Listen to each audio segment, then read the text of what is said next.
जिसमें विदेशी फंडिंग की जो है बात कही गई है, एफसीआरए का उल्लंघन बताया गया है। 7 करोड़ का मामला है ये काफ़ी पुराना मामला है सर। कैसे आप देख रहे हैं जो अब रिपोर्ट सौंपी है, टाइमिंग को लेकर आप सवाल खड़े करेंगे या क्या? नहीं, पुरानी चीज़ कब की है, क्या है, ये सब तो बहुत ज़्यादा नहीं पता है। ये भी कुछ खबर आई थी कि शायद कुछ साल पहले इस बात को कोर्ट में भी गई थी। मुझे ठीक से इसके तथ्य नहीं मालूम है। कल जो टीवी पर जैसे कम से कम देखा, वो ये लगा कि शायद कुछ इसमें कई लोगों ने इसमें डोनेशन दिया है, लेकिन उसमें पासपोर्ट नंबर, कुछ मोबाइल नंबर रिपीट हो रहे हैं। जैसे अगर 2 आदमी एक ही पासपोर्ट नंबर से अगर पैसा दें तो उसमें संदेह होता है। तो ये अगर तो उसमें बात सही है कि ठीक है, लोगों ने दिया है जेन्युइनली और कोई उसमें फरेब नहीं है, तो उसमें आम आदमी पार्टी अपने तथ्य सामने कर दे तो कोई दिक्कत नहीं होगी। लेकिन अगर ऐसा है कि कोई किसी के नाम पर कोई और पैसा जमा कर रहा है तो फिर तहकीकात बनती है। बट दिक्कत वही है ना कि ईडी हर चीज़ चुनाव के समय जो करती है उससे एक संदेह पैदा होता है, और ये भरोसा नहीं लगता है कि सही में वो जेन्युइनली कोई चीज़ को देख रही है या उसको चुनाव को मद्देनज़र करके रख रही है। सर, पाँच फेज के बाद और ये भी कहा कि एनडीए की एक तरीके से लहर है और मजबूती के साथ हम सरकार बनाने जा रहे हैं एनडीए। साथ ही इंडिया अलायंस पर भी निशाना साधा, कहा कि रिजेक्टेड हो चुके हैं, कि डिसक्रेडिबिलिटी इनकी लोगों की सामने है लोगों की। देखिए साहब, ज़मीन पर जाएं तो इसका बिल्कुल उल्टा दिख रहा है। भारतीय जनता पार्टी का जो काडर है वो निराश बैठा हुआ है, सड़कों पे दिख नहीं रहा। मैं जैसे आपको बताता हूँ, जहाँ मैं हूँ ये एक ऐसा इलाका है जहाँ कम से कम पुराने चुनाव में तो पिछले 40-45 दिन में 2-3 बार भारतीय जनता पार्टी के लोगों को आ जाना चाहिए था कैंपेन करने के लिए। एक बार भी नहीं आए अभी तक। ये नॉन इलाका, ऐसा भी कुछ नहीं है, यहाँ बीजेपी का सुना है असर भी है। तो ऐसी जगहों पे जहाँ उनका असर है, 30-40 दिन की आज कैंडिडेट डिक्लेयर हुए हो गया, एक बार भी कोई नहीं आया है।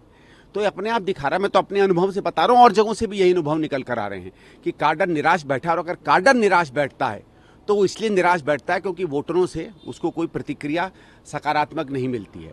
तो काडर तो भारतीय जनता पार्टी का जान गया है कि अब सरकार नहीं बन रही है। बाकी ठीक है, उनको थोड़ा प्रोत्साहित करने के लिए, थोड़ा एक उनमें ऊर्जा देने के लिए प्रधानमंत्री कुछ भी कह लें।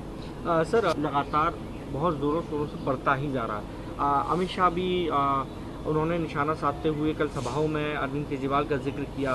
उन्होंने तमाम बातें कहीं, कहा कि ये यूटर्न लेने में केजरीवाल जैसा अभी तक कोई नेता सामने नहीं आया, जिस तरीके की बातें हैं। स्वाति मालीवाल वाला उन्होंने मामला उठा दिया सभाओं में। आपकी क्या? नहीं, देखिए ठीक है, वो कोई भी मसले उठाएं, मामले उठाएं।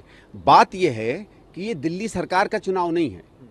हम लोग तो वही बार बार कह रहे हैं ना कि दिल्ली सरकार से संबंधित अरविंद केजरीवाल ने क्या किया, क्या नहीं किया, ये उसका चुनाव नहीं है।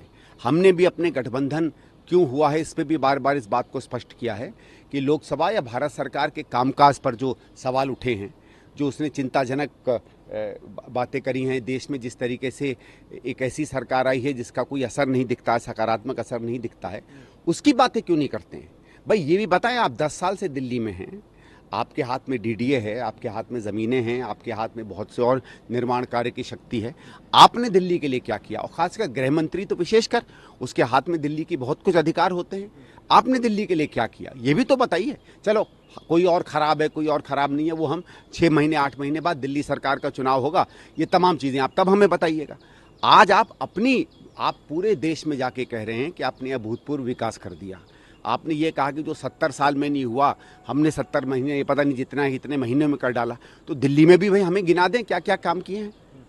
उन्होंने स्वाति मालीवाल बात अपने में है, हमने भी कहा है उसमें तहकीकात होगी, तहकीकात होनी चाहिए।